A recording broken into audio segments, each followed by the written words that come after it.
Okay, so here's the issue that I ran into the other day, or I guess yesterday. My sunroof wouldn't close. You see it's closed now. That's because I forced it closed, okay? There is no manual close on these cars. On the Mazdasleed6, there's no manual close, okay? So here's what happened. So I could slide my sunroof back. I can't now. I unconnected it and the key's off. I slid it back. However, it would go back. It would go back, but would not go forward again, okay? Not good. Or it would go back and I couldn't get it to go forward again, okay? So here's what happened. So first thing I did was I checked my fuses. So people online say to check your room interior fuse and sometimes your AC fuse, okay?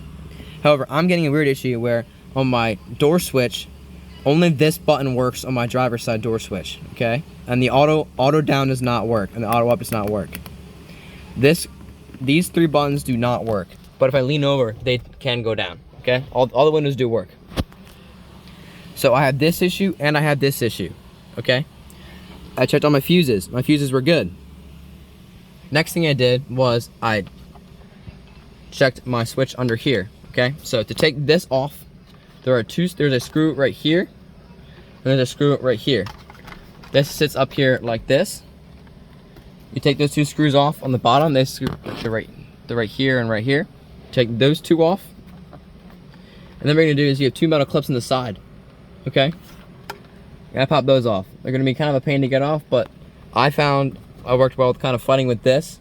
Like a little, like you can get like a credit card or like anything that really gets it around, but this tool worked well for me. So get that off. And then you got a bunch of wires, okay? So this wire, this one right here is your interior light. This one right here goes to your switch for your door switch and for your slide switches and your tilt. And these two right here, I have them disconnected right now. Okay. This one is where your power comes from here. Okay. This one right here goes from your power to your motor. Okay. So the first thing I did was verify that my motor still works. So I took a jump box, hooked up the positive wire into one of these ones and a negative in the other one, and then I found which, like I hooked them up, and it slid in. You might find that you hook it up and it's not doing anything if it's stuck backwards. That's because you have them backwards, so you have to switch them. So if you're going forward, you have to go a certain, either positive here and negative here, and if you're going backwards, you'll have to switch them, just reverse the polarity. Okay, so if that works and you can do that, then your motor's still working, which means you have a problem getting power to the motor. So the next thing I did was I